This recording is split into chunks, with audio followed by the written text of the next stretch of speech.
What's up, guys? Welcome back to Lab Rats, a podcast for creatives and entrepreneurs to learn how to leverage content and creativity for their own personal brand or for brands that they're working for, whether that's building community, selling products, or just becoming cool so people like you. Whatever it is, this is the podcast where you're going to be able to learn about that. And today our guest is my own brother, Talmage Thayne. Tal is an incredibly experienced and talented podcaster. He's also had some incredible opportunities with growing his socials, going viral through his podcasting clips. And I think he has a lot of wisdom and things that he's going to be able to teach each of us about the principles of storytelling, about how to go viral, about how to communicate and articulate your thoughts, and the power of having and utilizing the platform of podcasting. So, Tal, welcome on. Thanks for having me on. I'm excited because I produced this podcast. You produced this whole thing. And so it's fun to be on this side of it. Yeah, you guys probably hear me when we're talking. I'm sure the audience hears me calling out to you in the middle of it or whatever. So it's good to have the guy who's normally behind the curtain in front of the camera. Yeah, it's fun. And as a podcaster, I just love any experience I get to podcast. Yeah. To be a guest, to be a host. And so I appreciate it. Well, I mean, you are the person who actually made me start thinking podcasting was cool because, I'd hear people, I'm just listening to podcasts and stuff. I'm like, why are they just listening to people ramble forever? That doesn't sound interesting. True crime and nerdy podcasts about Star Wars, but I love it. I can get behind Star Wars any day. Yeah. But yeah, I didn't think it was that cool until you really started diving in. I remember you were really soaking up a lot of Jay Shetty, Jordan Peterson, things like that. And it wasn't until, remember you showing me a particular Jordan Peterson podcast, and I can't remember what it was about, but it was so intriguing and it was so interesting to get inside the mind and the thought process of these brilliant people. Yeah. And not only the host, but the people they are interviewing. And I was like, wait, this is crazy. I love this. I love it because you're getting inside their minds, but it's not fully curated yet. Mm-hmm. They're still in the process of thinking things out, of exploring things with their guests. And so it is more raw and more unfiltered, which is why podcasting is so much more organic and it can keep growing, unlike an audiobook. Audiobooks are amazing. I love them because they are curated, they're perfected before they're put out. But podcasts, it's just like, okay, we're going to put it out and we're going to learn as we go. Yeah, which I think is really cool, and especially in a world that's so highly curated and constantly edited, whether, in video, right? Yeah. I'm a big video guy, as everybody listening knows. You are trying to take something, and manufacture it and adjust it to make it cooler and prettier and more compelling than it actually is. Mm-hmm. Podcasting is things as they are. Thoughts as they are. It's people sitting in a place talking to each other, having a conversation, whether it's a off the cuff disagreement they have, whether it's a random tangent that they go on that doesn't have anything to do with the normal principles of the podcast they're trying to get across. It really comes across as so much more genuine. And I think that's something that a lot of people in this world that are used to being advertised to, that are used to having an almost too perfect type of scenario, that's something a lot of people are craving. Mm-hmm. Something I love about podcasting and video is they both stress different values. Podcasting is consistency, getting it out there, even if it's not perfect. And video, like what you do, is perfecting the craft, making it look beautiful, highly digestible and everything. And so when I think podcasters can learn a lot from videographers can learn a lot from podcasters, because honestly, I think a big reason why a lot of videographers and other creatives don't blow up as much is because they haven't practiced those skills that a lot of podcasters practice, which is that consistency, putting it out raw, putting it out unperfect, and figuring it out as you go. I think that's a really good point. And some of the other skill sets that you were saying that I actually feel like I didn't develop more until I started trying podcasting is actually the principle of storytelling, believe it or not.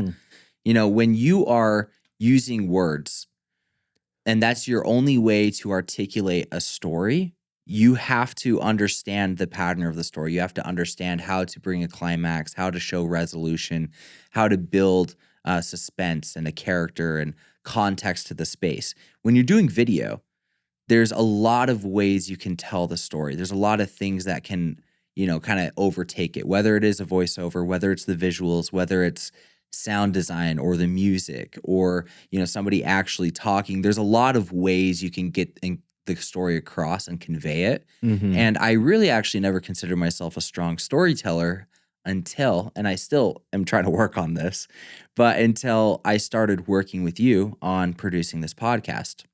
I had to start understanding, okay, how am I going to tell this story in a short, effective way that still helps people, paint the picture for who I was and where I was, and then this kind of pinnacle moment of change, and then how that impacted me moving forward. And once I started learning that and practicing that more, it's crazy to see how it's now translating to me being able to put together an ad, to me being able to script or concept a story, and Put across my together video the situation. lab notes. Yeah, lab notes are our newsletter that we send out, Yeah. or even on a sales call with a client, being able to help them see who I am and what we are doing at Film Lab. It's huge, and I really didn't understand how to do that until podcasting. One great thing about it is we did your first episode 4 times. So Yeah. you got really good at telling your story. And it reminds me of Dad when he's on sales calls. He Our dad, for those listening, is an absolute stud. Marriage and family therapist, entrepreneur, world-class human. Yeah. And when he's on these sales calls, it's like a big price tag for these families because he helps families out very in depth. So it's a big price tag. So they come in skeptical, they're sticker shock, but he has been able to tell his story so many times that it comes so naturally off the tongue Mm-hmm. that, and they can understand the principle he's trying to get across. Right. And I think the same thing happens with you, practicing your first episode 4 times and then writing it out in lab notes, telling clients about it, telling other creatives about your story. It helps you just make it more concise, make it more powerful, highlight the principles you want highlighted. And so it just overall helps you inside of business no matter what you're doing. I couldn't agree. And probably one of the biggest struggles was, for the longest time, my story was inextricably tied to Jackson Averett's, right? Yeah. We were these business partners for so long, and then we kind of went our separate ways about a year ago. And so figuring out, where does, his story with me end, and how does mine continue to move forward? And now how do I communicate that story as it is moving forward, and what's relevant now to individuals that I'm talking to? I used to be like, all right, so me and Jackson started this company and we worked, and here's where we're at now. Now it's very different. This is the story of me as an individual and people who came across my path and opportunities that I had that helped us build what we have here. And so it's a really different approach. And so I think it was a really important exercise to have to record that first episode a few times, whether it was when we were recording it with Jackson or working it out with me. It helped me realize who I am and where I'm headed and why I care about what I care about. Mm-hmm. And I think a lot of times, so many of us in this world are just constantly pushing forward, constantly moving forward, and we don't take time to reflect on how we got there and the principles and the, patterns and consistency and things that brought about where we're at now. And so for me, it was a super helpful exercise, even from like a mental health perspective, because now that I know my story and where I've been and why I'm here, when difficult things come up, I have this stack of stories and of evidence and history that I'm able to look back on and be like, I made decisions that led me to here. I've also been through difficult, hard things in the past, and I've come out the other side better, and I survived. And if I did it then, I can do it now. Exactly. And I know this kind of goes against what I just said about podcasting, how you just have to put it out raw. But with the first episode, it is good to record 3-4 times for everybody, not just lab rats, not for my own podcast. I did that with my own podcast. I remember recording it 2 or 3 times because it helps you dive into that story Understand. and understand it.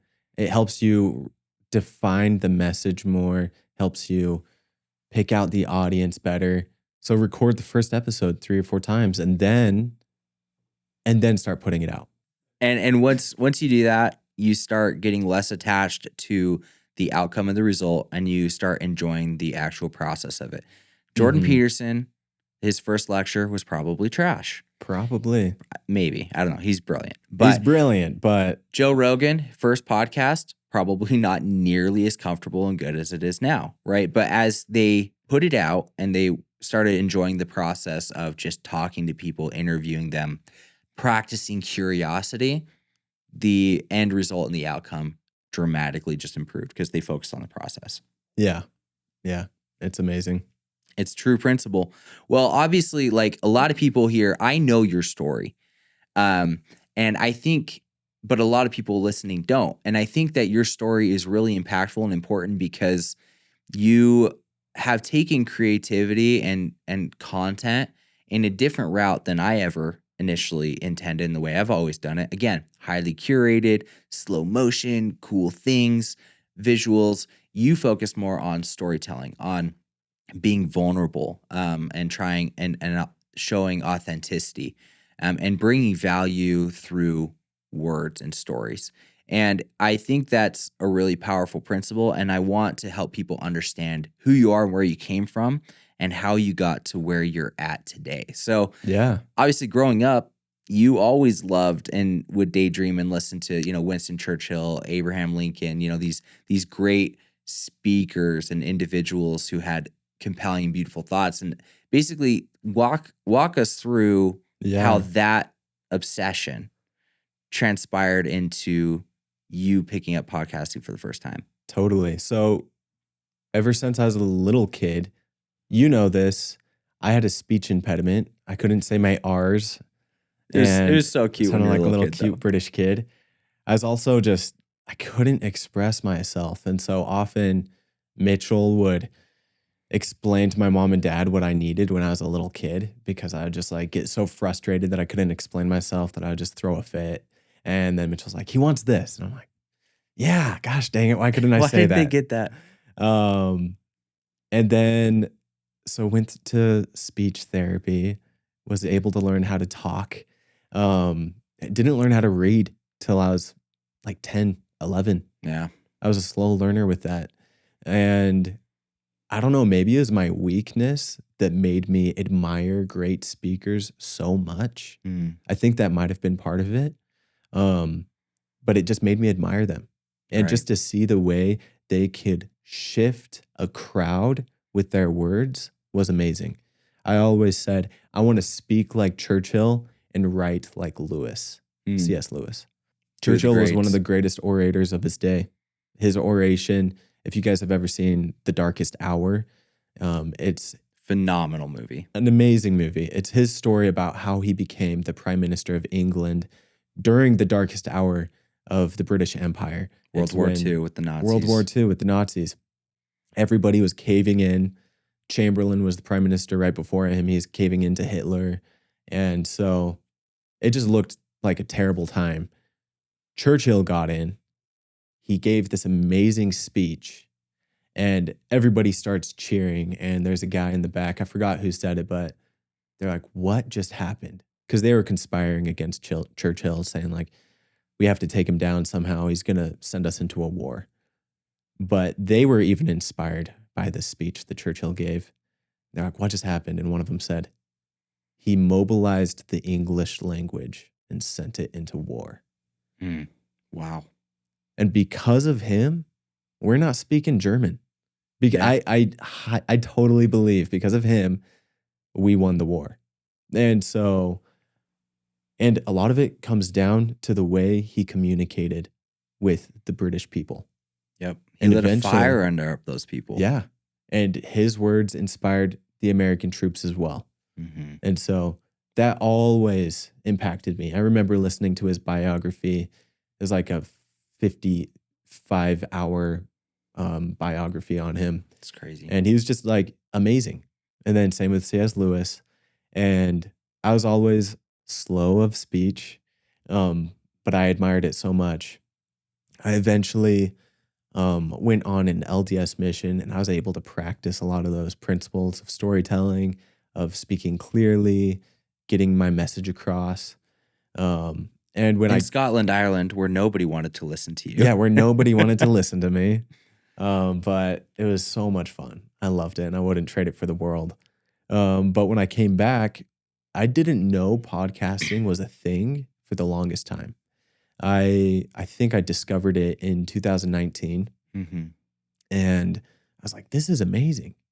And the first thing my mind went to was my dad, because we've talked about him. He's an incredible speaker.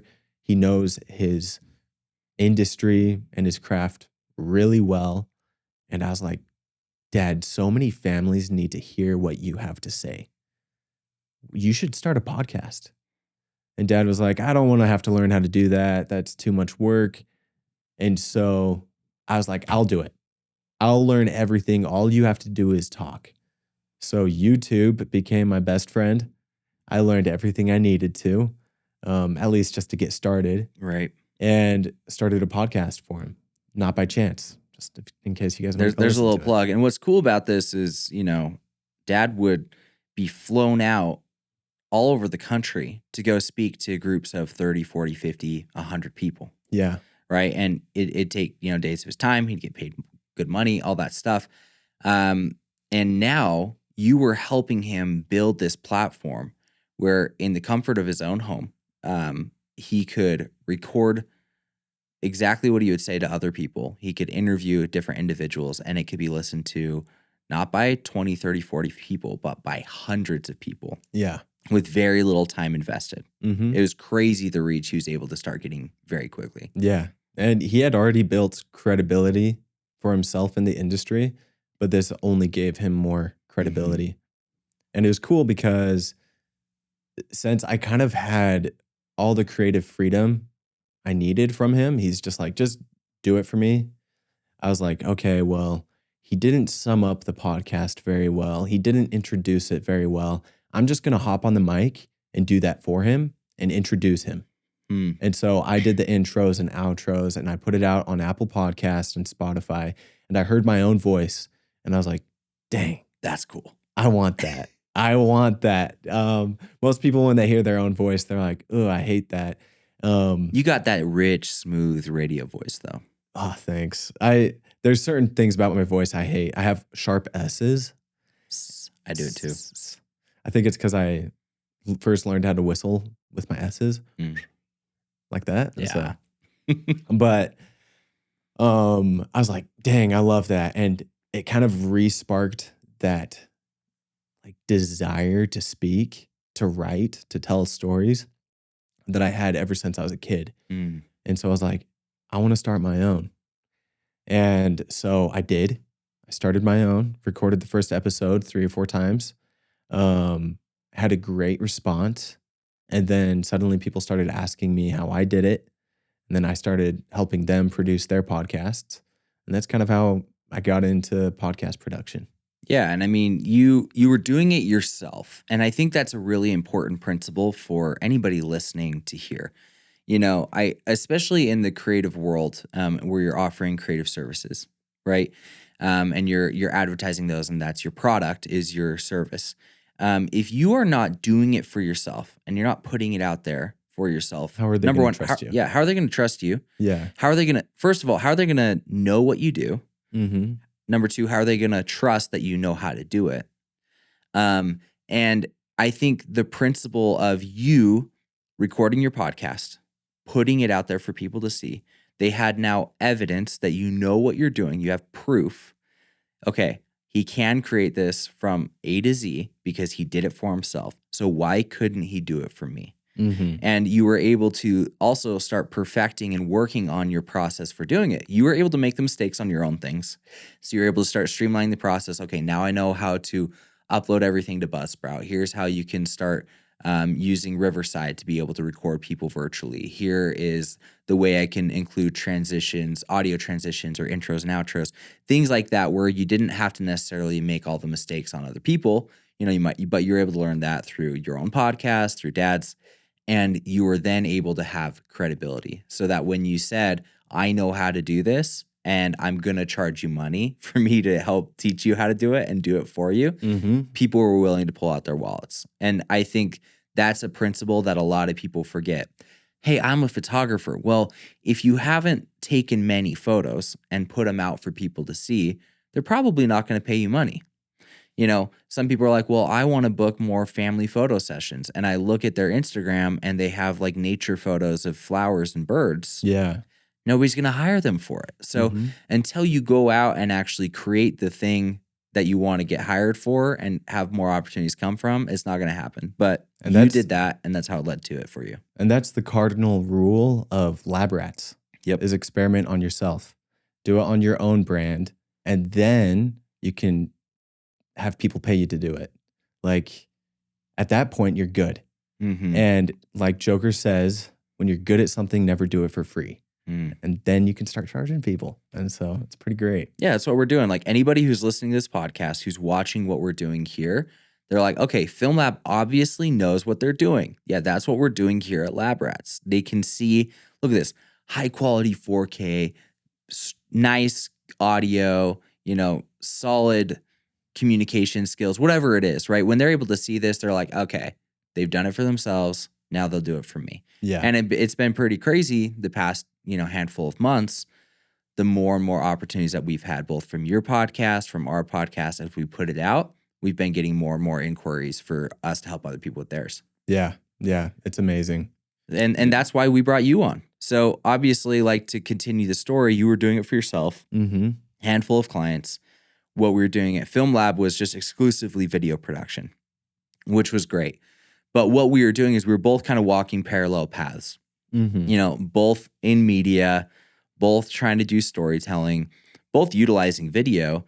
But I could use work on storytelling and different things like that. You could use some work on, maybe gear or video quality, things like that. I had a lot to learn. And but you learned by just jumping in and doing it. Yeah. And that's kind of where it really made a lot of sense, where it's like, hey, come under the umbrella of Film Lab. Let's start building out this side of the business. It's like a whole new division of the company where we're now offering podcasting services from the, start to finish. And it's crazy to see how it's blown up. And, you've been on for about a year, a little over a year and a half now, actually. Dang. But I feel like we really kicked it into gear in 2023. Yeah. But yeah, talk a little bit about like what we've done and what we're offering to people, because I think that is helpful for creatives and individuals to hear so that they understand what kind of services or valuable things that they're able to deliver to people and how we're doing it. So the great thing about this is kind of the same principle that got me into podcasting in the first place. When Dad was like, I don't want to have to learn how to do anything. And I was like, I'll do it. I'll do everything. You just talk. Same thing for our clients now. We're going to help them concept the ideas. We're going to help them set everything up. All they need to do is find these guests, which we'll eventually be getting into guest management as well. Yeah. Right now we're focusing on some other things, but get the guest. We send over questionnaires. We make sure that they know where the building is. They show up. They talk for an hour. We're recording amazing audio quality, multiple camera angles at 4K.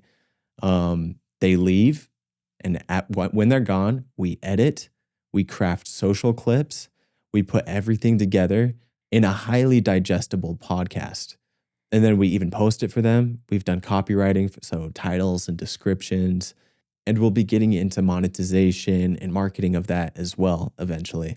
But right now, we've really just focused on the high quality production, trying to take as much off their hands as possible so they can focus on the message, on the guest, and building their brand. Well, and beyond that, you didn't even mention the multiple social clips that you do. Yeah. Vertically focused for reels, things like that. The transcription that you utilize that they can utilize for blogs or whatever it is, right? There's so much value. All they had to do was sit down for an hour, and they now have a dozen pieces of content that they can distribute across multiple platforms that position them or their brand as thought leaders in the space. helps attract new eyes, and it also makes the guest look good, which is going to build a friendship and a relationship there too. Mm-hmm. And just through association, they look great. So, I mean, the value given for just an hour of their time and a few bucks is pretty wild. And It I is. think everybody listening, if you can make it that big of a no-brainer for your clients to work with you because the value is so obvious, and you make it so you are removing any and all friction for them, right? You have a streamlined process and a way that you go about doing things. So you're able to package up and deliver an end product that brings them massive value. They will pull out their checkbooks every single time, and they'll do it month over month over month. And And the that's what we're doing here. and the great thing about podcasting, it is the biggest bang for your buck you can have. Hands down. It can be digested as a podcast, it can be digested as a video, and then you have these social clips, you have medium clips, you have one-liners that you can turn into tweets or a carousel on your Instagram story. You have these reels, TikToks, and shorts that are highly engaging because as we're going through it, as we're editing it, we're going through it as a consumer. Do I want to listen to this? Okay. Would I want to listen to this if somebody else edited it? Do I want to listen to this if I was purely looking for entertainment, not looking to see how they did that transition or how they told that story or how they did that hook? Is it actually entertaining? And that's something AI doesn't do. Yeah. And so while we do use AI for tools and efficiency and everything, we want to make sure that we give them what a consumer wants. So how do you identify and figure out whether it's like taking a story? Because I remember I'd spoken at this kind of public event that our guys at Moto Studios had put on. They invited me to be on a panel. I sat down, we were asked questions from the crowd, and I knew that would be probably helpful content for me to be able to share. And I remember sitting down trying to cut it up, and they were like a minute and a half long. I was like, "Hey, Tal, I need your help. Come over here, give me an opinion." And you were able to help me shave those down to half of the length they were, if not more, making them highly compelling, and really were able to get to the point of what I was trying to say. So basically, if you could share, what are the principles you look for or the ways that you focus on crafting a story to make these social clips actually impactful? Because you've Yeah. done this before to go viral. Yeah, that'll be a fun story to tell about how I went viral that time. But Like I would several say, times, but yeah. a couple times now, which has been really fun because it makes you realize it's not a fluke. Mm-hmm. You're doing something right. I would say, sorry, that's a Jordan Peterson pause right there. Just a super long pause. I would say the problem I had the most when I wasn't making compelling clips is thinking about it too much in my own perspective. I'm like, oh, how interesting is this for me as a creative? Because this is going out to other creatives that are going to be looking at my content with a highly judgmental eye. But it's not. Most creatives don't do that when they're looking at other people's content. Sometimes they do. But most of the time, no. You're But right. most of the time, no. They're wanting to indulge. They want to get something out of it. You want to make it easy for them to stay and really hard for them to leave. And so by cutting out any fluff in a story, it does that. Which is like pauses, which is Pauses, redundant phrases, anything that's not needed, especially if there's two principles inside of a clip, you want to remove one of them. Because I've found myself being like, oh, maybe there's a clever way to show this principle X as well as Y. But just make two separate clips instead and have it be very simple with one principle that you want to get across. And as I've done that, cut it down, made it simple, and then put it to some nice music and with a good caption, I've seen things go viral. Eventually, you can get more complex with your edits and nuanced with your stories. But until you have that reputability, nobody cares. Everybody cares when Christopher Nolan does it because he has that reputability. Right now, at the stage like I'm at, or other like creatives that are just beginning, Nobody's going to take the time and be like, okay, how did they do that? Oh, Let's I think love deeply about it. yeah, they're looking to be entertained. They're looking to get a laugh. They're looking to see something beautiful. Yeah, just simplify. Just simplify as much as you can.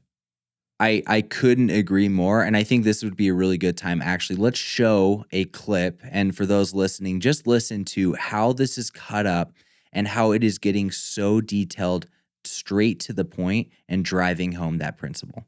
So anyway, we're going down the freeway and she gets out of her car seat all by herself. This is a great day in a parent's life. Being the parental pick-me I was at the time, I look in the rearview mirror and I go, get back in your car seat. She's looking at me like, yeah, right. So then I go, get in your car seat or else. She's looking at me like, bring it on. So I pull over to the side of the road and I'm ticked. I'm the one with the problem, right? But I didn't know this. The blood's left my frontal lobe, but I stopped and I paused because somebody had taught me, she's not your daughter. So I looked up and I go, fine, she's your daughter. What do you want me to do with her? And I paused. And the thought comes into my mind, give her a hug. Not feeling like a hug. You got any more ideas? Next thought that pops into my head, if you're not going to listen, don't ask anymore. So I go to the other side of the car, open up the door. She's ready for a fight. And I go, this isn't going to work. And I put my arms out and go, come give daddy a hug. She melted. She ran across. This little girl jumped into my arms, wrapped her arms around my neck, and started sobbing uncontrollably. And I'm going, what is going on? When she was done crying, I said, are you ready to go home? She goes, mm-hmm. We didn't have another problem on the way home. You know what my daughter said when I told her this story? Dad, you know what you just did right there? You gave me what the little girl wanted, her father's love. Yeah, as you can see, like, it wasn't always that way for me when I was making these clips. And a lot of times it still isn't. But every now and then I'll see a clip. I'll see what I need to cut. I'll see what I need to highlight. I'll see what needs to be sped up, when we need to pause, just to get that single principle across. Yeah, it's been really fun learning that process. And it has become like a process. And yeah, there's luck involved with the algorithm gods and everything. But the easier you can make it for people to stay and harder for them to leave, the more likely it is you'll go viral. Yeah, and speaking of viral, let's talk about the first time that you went viral. And I do have to say, and I told you this already, it drove me bananas that you went viral. Because for everybody listening, I've made videos for, past 6, 7, 8 years. And this video that you had, the first one you had go viral, probably got more views than every video I have ever personally posted combined. Yeah. And videos is my thing. Honestly, and it made me feel guilty. I was like, oh, dang it. No, but it I also was kind happy. of opened my mind a little bit to say, okay, it's not just about the cool visuals. It's about a story. It's about a guiding principle. It's about driving home a point and bringing value to the end user. Mhm. In 2017, it was all about cool visuals, holding a girl's hand, walking towards a waterfall. That doesn't do anything for anybody anymore. Yeah. Cool visuals aren't it. We Yeah. need something deeper. We need something more compelling.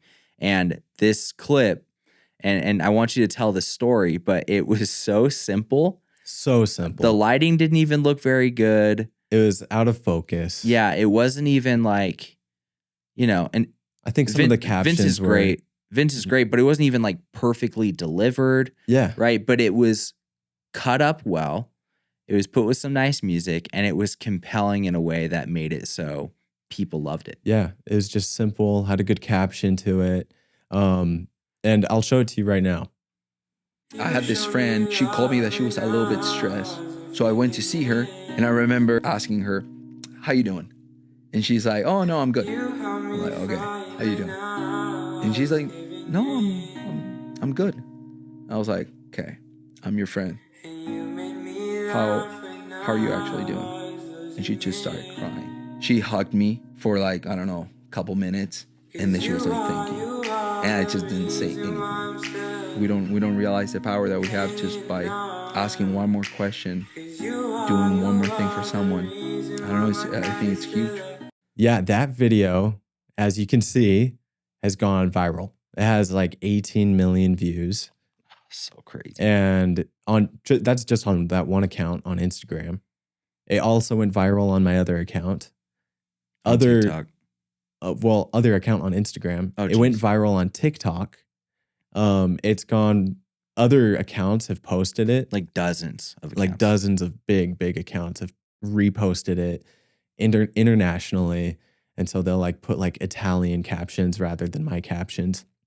You probably have 100 million views on that. Yeah, maybe. I don't know. It's insane. It's crazy. But it was very simple.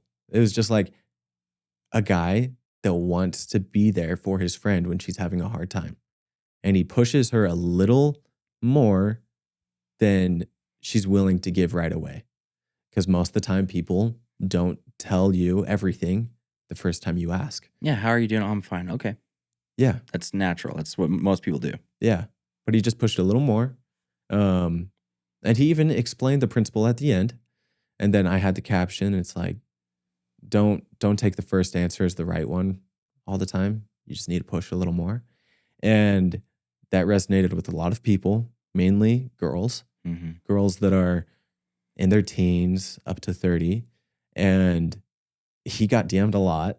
I'm by sure these he girls. They're like, oh my gosh, someone understands. And but it was just simple and it was nice. And the funny thing is, like, this is like a whole nother story, is he was about to cancel on me to come record that interview that day. Really? He's like, I'm not sure if I really want to do this anymore, but I'm his friend. He's like, I'll do it for Talmage. He comes. We have a really good talk, a great conversation. He opens up and he shares stories. That is one of the ones he shared. And before we went viral, before any of like the clout came from it, he was so appreciative that I was like, hey, would you be on my podcast? Yeah, there's almost not a higher compliment than for somebody to basically tell you, I think your story matters and it will have an impact on other people. You have something that needs to be shared, and I want to give you the platform to do it. Yeah. There's almost nothing more like compelling and validating than to hear that from somebody. Yeah. That's why it's really rare when people say no to being on a podcast. And so if you're wanting to find a mentor, if you're wanting to get connected with people and network, having a podcast is great. Just being like, hey, I'd love to have you on a podcast, because that's so much better than taking him out to lunch. You can still give him lunch on a podcast. And so Yeah. it just documents your education. Yeah. And everybody I've DM'd, people that are out of reach, 500,000 followers, millions of followers, huge individuals, shot for the biggest artists in the world. You know, they all said yes. Would love to be on the podcast. Now it's just finding the right time to get them on, which is so crazy. Yeah. And we kind of went off on a rant, but that's like another reason why I love podcasting. But going back to like the virality of that clip and other clips I've posted, it is just that principle of simplifying it, making it really clear what the audience is going to get out of it, and not focusing so much on people with hypercritical eyes, because that's not the audience that's going to blow this up. Yeah, that's less than 1% of the people who are actually going to watch it. And you want people who don't have big egos and are just looking to find value. And I really think the principle of how is somebody else who's not biased towards this content going to actually view it?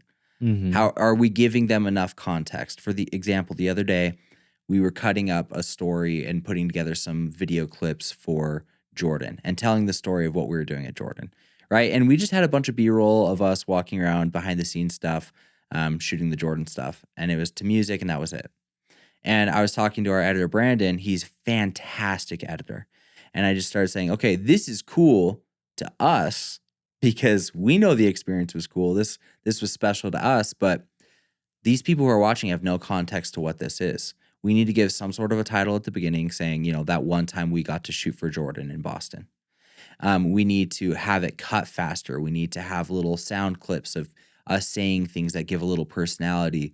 And all of a sudden, once we started thinking about how are we giving context to the people who are going to watch this later and not having our own bias towards it, we were able to craft something so much more digestible, so much more impactful, and that would somewhat bring them more value. And we haven't posted it yet, but I guarantee these will do significantly better than they would have if we didn't give the context to think about the end user. Yeah, absolutely. So with all that context, and I think we've touched on it a little bit, but I'd love to hear from you a summarized, straightforward version.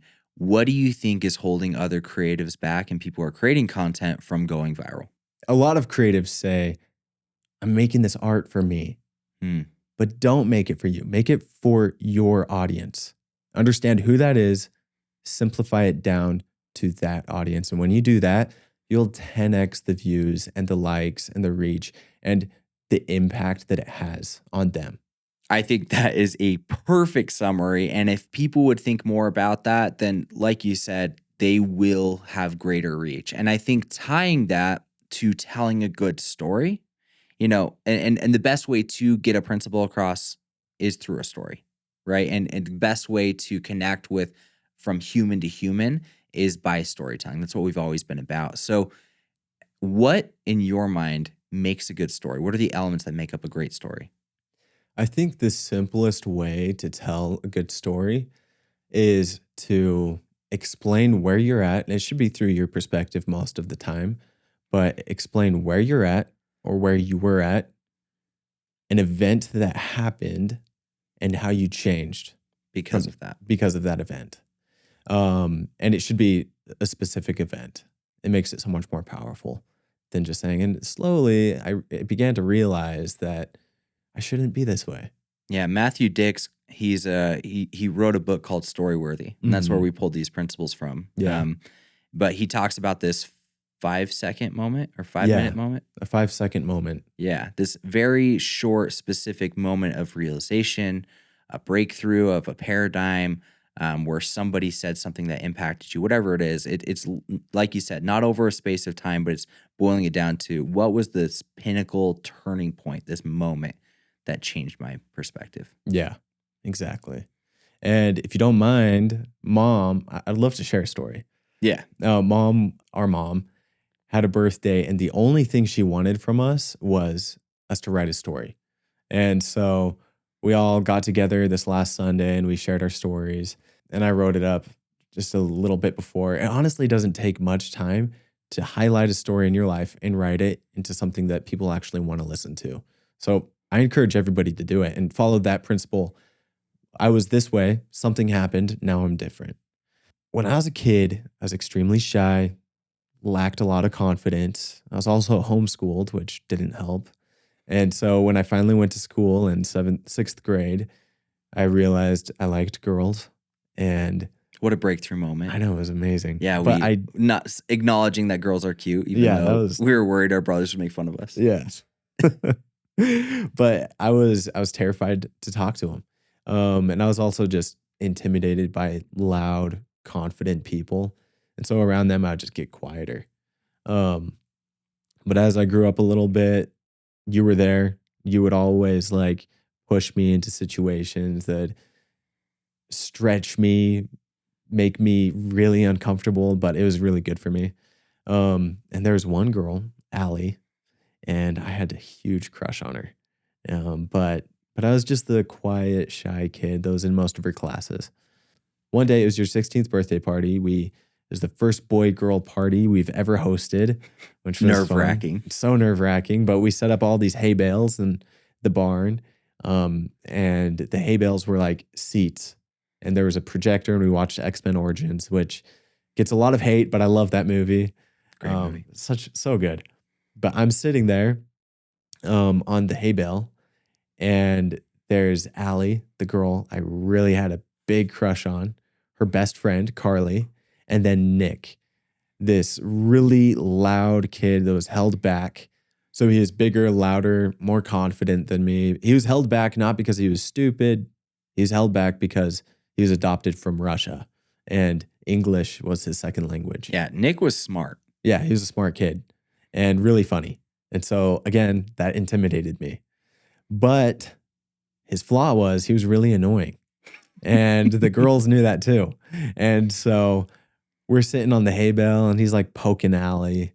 And she's like, getting annoyed. And suddenly she turns around. She's like, stop, Nick. They're like, you're really annoying me. Stop touching me. And at this time, all of us had left except for you guys. Everybody had left. Everybody went to the front yard to play night games. And so it was just us four sitting on this hay bale. And she turns around and confronts him. And he pretends not to speak English and mumbles something in Russian. And then he keeps like jabbing her and grabbing her sides and everything. And before I knew it, I was saying, cut it out, Nick. She wants to be left alone. And everything goes dead quiet.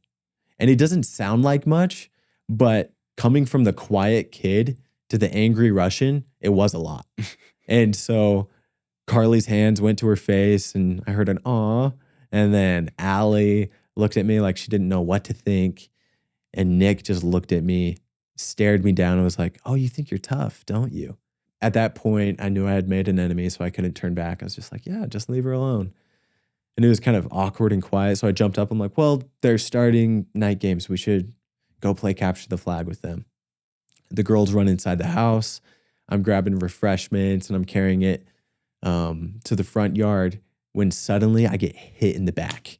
It felt like a train, but it wasn't a train. It was the hammer and sickle himself. And we're rolling on the ground. Cookies flown everywhere. They're splayed all over the ground. You come running around the side of the house and you see us. And instead of being like, hey, stop, guys, or coming in and helping me. Which I had done in the past. That's normally how we would do it. Yeah. But instead of that, you were like, hey, everybody, come look at this. Everybody, all these like teenagers, 20, 30 teenagers come running around the side of the house and watching us wrestling.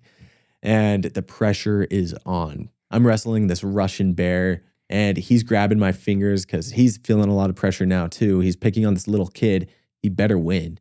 He's pulling my fingers back and I mumble something about small joint manipulation being a dirty move, but the communist doesn't care. He just keeps going. He pulls my finger from my grip.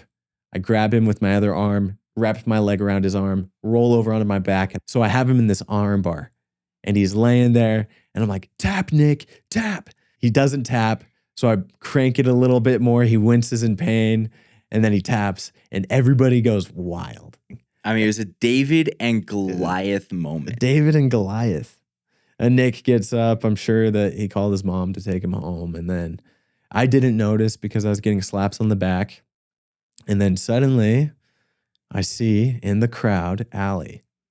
And I'm pretty sure she blushed when we locked eyes. And then I thought, dang, maybe I should start speaking up more. And I think that's such a powerful principle, right? I mean, you look at that story. The story was you were a quiet kid who never spoke up for yourself, not to mention other people. You had a moment of bravery, of speaking up, and then which led to getting attacked, literally both verbally and physically by somebody more confident, stronger than you. What he didn't know is that you had 8 years of Brazilian Jiu-Jitsu under your belt and you triumphantly cranked an arm bar. And it was that moment of standing up and triumphing that made you realize maybe I do have something to say. Yeah. And then when I locked eyes with Allie and all that stuff happens, I'm like, dang, I should say it more. That's something I have. I need to say it more. I love that. Well, now I'm inspired. So those of you listening, if you want to cut out now, I get it. But I've got a story that I wrote that I kind of want to share because it's kind of the same principle. And I'm going to just read it because I'm not as articulate as Tal and I can't just whip it out. But this is kind of a story and this is me being very vulnerable. But it's utilizing these same principles that you just talked about. I don't know if this is normal to do on a podcast, but I'm just going to do it. We make our own rules. Yeah. That's what's great about a podcast, baby. So this story, I titled it, Thank You for Our House. So this is set back at the end of last year, which was a difficult time for me, but I'll just read it. While walking to our house after another long day of work, the last thing I wanted to do was help my wife, Megan, put down our passionate and enthusiastic 2-year-old Olive. Work had almost never been more draining and difficult. My business partner of half a decade had decided he was burnt out and needed to go on do his own thing. The years of grind had resulted in very little monetary relief. I was sprawled out, laying on the back of the couch and staring at the ceiling.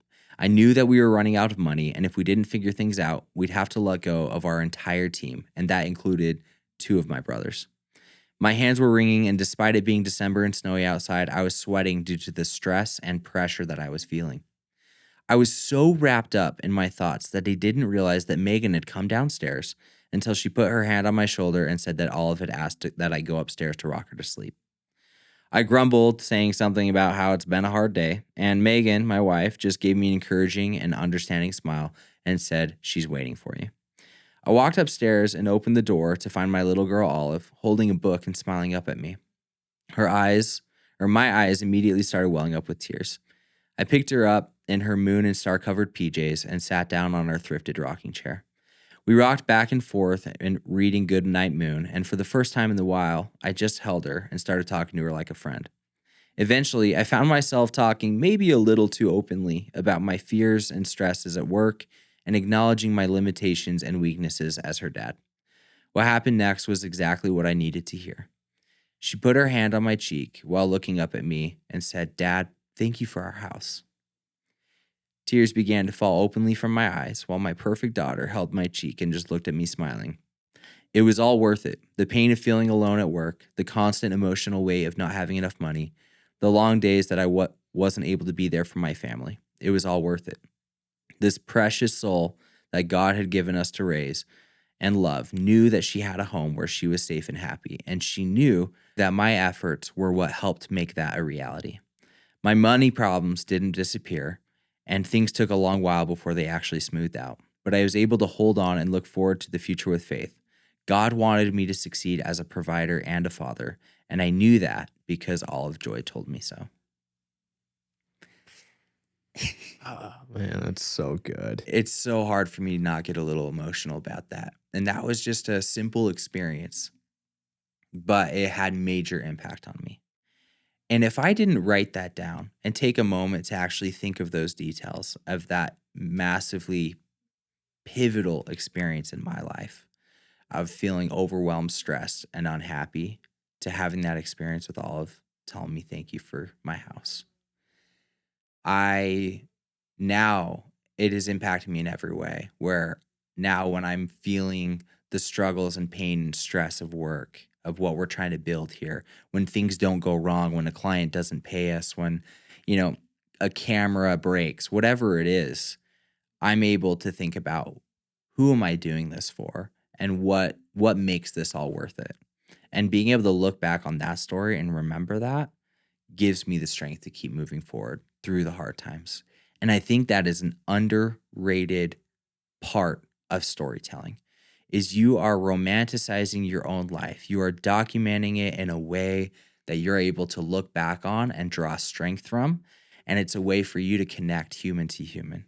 I think anybody who listened, whether are a dad or not, could feel the emotion and connect with me as a human and where I was at, and feel that connection that only a child, and innocence that only a child can bring. And, that's a really impactful story. And I'm glad that I had to take a moment to actually craft that. And so I hope anybody who is listening can think about stories and pivotal moments from their lives. And they don't have to be these big dramatic things. That story with Olive, that was just one simple night that really could have been passed over and forgotten. But I let it be significant to me, and I found significance in that small moment by taking the time to understand it and think it. That story that you told could have easily been forgotten and passed over, but you took the time to think about it, to craft it and put it together. And now it is a big part of the backbone of your confidence and what helped you know that it's important for you to speak up. The amazing thing, I love what you just said, how when you write things down, when you explain it in a way, you take the time to craft it, it doesn't rewrite the history. It just puts it in a clear, simplified, principled way. Like what we're talking about with making a clip go viral, you're doing that for your own life, and it's simplified, and you understand why that moment happened. And then it affects your future. There's that quote that says, "History is written by the victors." But I would say if you write your history, you will become the victor. I couldn't agree more. And honestly, I look at you as a huge example of storytelling, but we all know where it really came from in our family, and that's our mom, Roxanne Thayne, absolute powerhouse, and somebody who's instilled this passion for storytelling, I think, in all of us. Yeah. So I cannot stress enough the impact of telling a story has had in my sales calls, in us turning our business around. You know, you heard the story now about how stressed I was and how dark those times were for us at Film Lab. Once we started telling our own story, things turned around. Um, so I cannot stress enough, whether you are a businessman, whether you're a creative, whether you're just an individual trying to understand yourself better and build confidence, storytelling is one of the greatest ways you can connect with other people, and that will help instill confidence in yourself and bring opportunities to you. I couldn't agree more. And honestly, I started seeing the success. My success is pretty recent, actually. All within the last year. All within the last year. And that is because you, me, and the rest of the family went to Iceland last October. Best trip I've ever been on. It was amazing.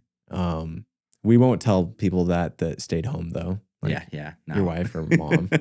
But me, you, and Grayson were in the car one day, and we were just talking about creating content and sharing our stories.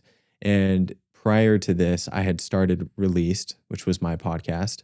But then I took a 2.5-year break from it. Way too long. Way too long. Because I felt like I wasn't good enough at sharing it. I had imposter syndrome. And I remember finding a quote by Marcus Aurelius, and he says, "Remember how long you've been putting this off, how many extensions the gods gave you, and you didn't use them. At some point, you have to recognize what world it is that you belong to, what powers rule it, and from what source you spring, that there is a limit to the time assigned to you. And if you don't use it to free yourself, it will be gone and never return." And it hit me.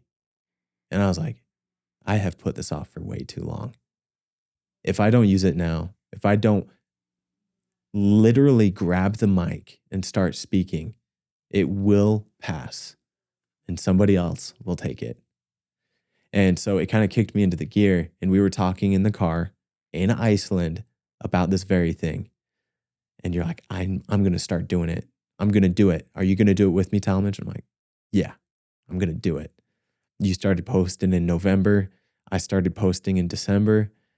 I was at, I think, 1,400 followers. I started doing my podcast. A few clips went viral. I'm at 5,600 now, which isn't huge, but it's so much more than 1,400. Yeah, you like 3x it. Yeah, I've had a much bigger impact than I ever could have thought I would have. And it has been so fun the whole time, honestly. A lot of work, but I am so glad I grabbed the mic and I started talking. And once you did, it's crazy how your business started growing and taking off. Your confidence significantly increased, and you are now able to do it for our clients, right? We just had the Unstoppable Marketer go relatively viral with that Christopher Nolan clip. You know, there's been different things happening, and it's because you practiced it on yourself. You saw the evidence for how to do it, and you applied it to other people that we were working with. And that is what this podcast is all about, right? It's that those creative experiments, we are practicing and trying these things out on ourselves and then sharing our learnings and findings so that hopefully other people can apply it. And when you did that, we've helped our podcast clients be successful, and it's been super cool. And we're growing as individuals and storytellers too, which is what we're really all about. Amen to that. So if you guys can't tell, I love podcasting. I think it is such a great learning ground. Basically, what podcasting is you documenting your education, is you documenting your experience. It's the best thing you can do as a business owner as well if you are wanting to build your brand, because it gives you a lot of exposure, biggest bang for your buck, and it makes you an expert in your field, both in the public's eye, but also in reality, because you're constantly learning. You're networking with the best in the field, and you're having to do research on the topic consistently. There's not a bigger fan of podcasting than me. And so I know I'm excited to help all of our clients keep doing it. Well, onward, never upward. Guys, if you want to follow Tal, he's at Talmage Thayne on most social platforms. You can find him. He's going to start posting again, right? Yeah, I'm starting posting again. I took a little break over the summer just because I was busy with the business, but going to start posting again because that's why I got here in the first place. So Yeah, well, guys, I hope you're able to really soak in some of these principles about why podcasting and being genuine, raw, and unfiltered is very powerful. But on the other hand, the importance of crafting your story, understanding who you are, these pivotal, crucial, key moments that help change your trajectory in life, and being able to articulate that in a way that is compelling and helps people connect with you as a human. It's made a huge difference for me as a storyteller. Talmage has been a huge influence on me for that. And I hope you guys were able to take something great from it.